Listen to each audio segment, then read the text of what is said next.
Pria Ghana sebut akan terjadi banjir besar pada Natal 2025 hingga bangun 8 bahtera Nuh untuk selamatkan umat manusia.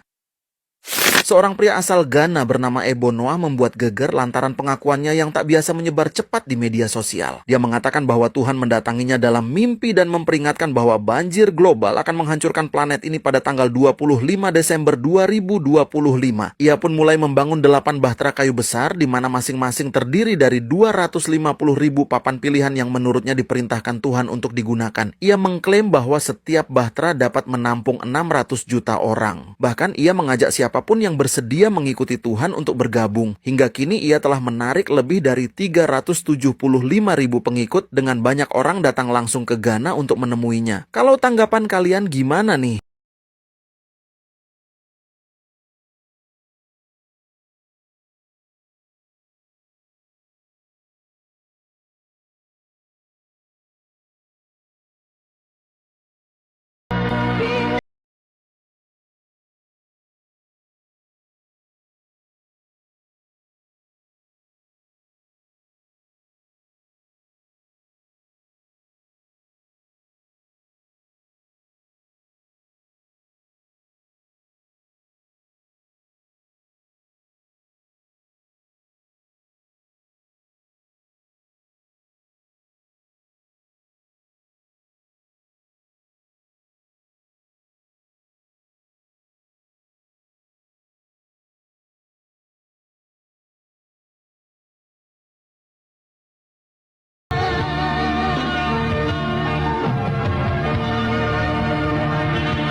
Oke, terima kasih. Baiklah, penyanyi selanjutnya saya.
Pokoknya semua Sunda semua orang Sunda Kalau ini upgrade lagi. woi jangan bilang gitu kok.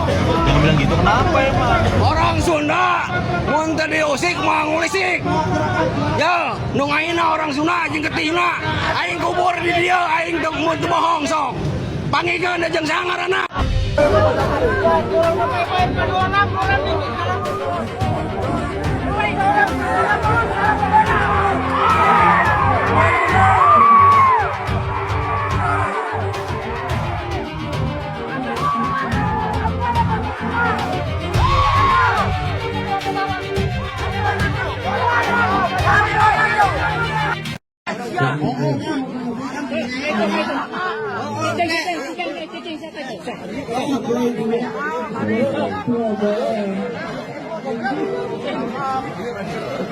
Siapa tuh si respon itu ya? Kalau lagi mabuk, tolol, rese. Kalau sudah ngomong masalah rasis, guys, dengerin.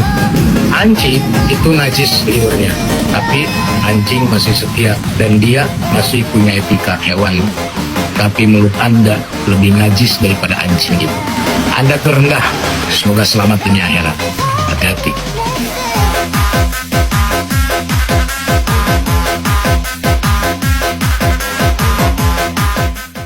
Hukumannya 6 tahun penjara dan denda 1 miliar ya. Kita harus dukung sekarang kepolisian khususnya Polda Jawa Barat dan Cyber untuk dapat menangkap atau memberikan hukuman kepada pihak tersebut. Seluruh masyarakat Indonesia dimanapun berada, mobil khusus utama dan pertama sekali yaitu keluarga besar, saudara-saudara saya, khususnya juga orang-orang Sunda dimanapun berada.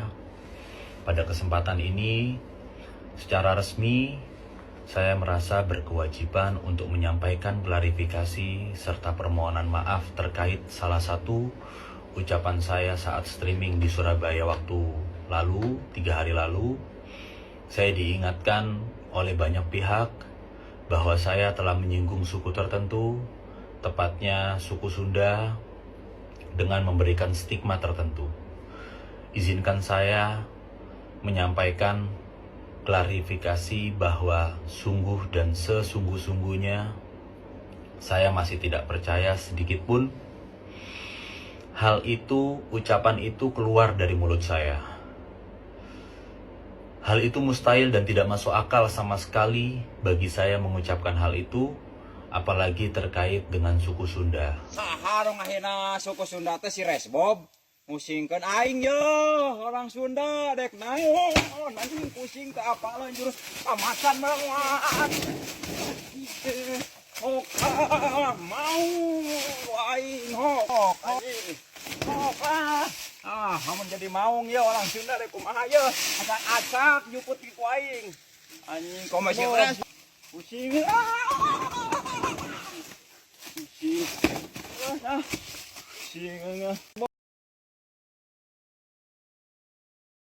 Datang kembali di Guru Gembel Channel.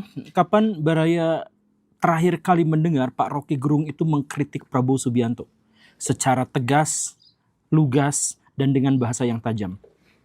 Saya yakin Baraya tidak mengingatnya kapan itu terjadi. Atau kapan Baraya pernah ingat Pak Deddy Kobisa itu mengundang dalam podcastnya tokoh-tokoh yang berani secara vulgar mengkritik pemerintah? Baraya ingat? Baraya saya yakin juga tidak ingat karena memang tidak terjadi. Baraya ingat nggak kapan terakhir kali Ibu Najwa Shihab melakukan kritik dengan bahasa yang sarkas seperti biasanya, seperti dulu-dulu terhadap pemerintahan Pak Prabowo Subianto? Kapan Baraya pernah mengingatnya? Nah, apakah karena Pak Prabowo Subianto adalah pemimpin yang hebat, yang handal, yang baik hati dan dicintai sampai tidak ada yang mengkritiknya sampai sejauh ini? Bukan seperti itu. Kalau Baraya melihat data yang dikeluarkan oleh Amnesty International, Baraya akan melihat hal yang sebaliknya, bahwa Pak Prabowo Subianto itu adalah presiden paling represif sejak zaman reformasi. Bayangkan Baraya, ada 5.538 orang sampai sejauh ini yang mendapatkan perlakuan buruk dari aparat penegak hukum dan penegak keamanan di Indonesia sejak era Pak Prabowo, dan itu adalah yang paling tinggi sejak era reformasi. Di antara tokoh-tokoh yang menjadi korban itu ada yang digebukin, ada yang ditahan, ada yang diculik, ada yang dipenjara sampai sekarang dengan tudingan yang sangat-sangat absurd dan tidak jelas, dan bahkan ada yang meninggal dunia kemarin. Nah, dalam situasi yang seperti itu kita mengajukan pertanyaan ulang. Apakah Pak Prabowo sedang menjalankan politik diktator? Tapi kok nggak kerasa, kok nggak kelihatan? Nah, di sini saya ingin jelaskan kepada Baraya ya, bahwa satu, Pak Prabowo itu belum tentu jahat. Tetapi pasti Pak Prabowo Subianto adalah Presiden Indonesia yang paling berbahaya di era reformasi. Kok bisa seperti itu? Simak narasinya, yuk kita mulai.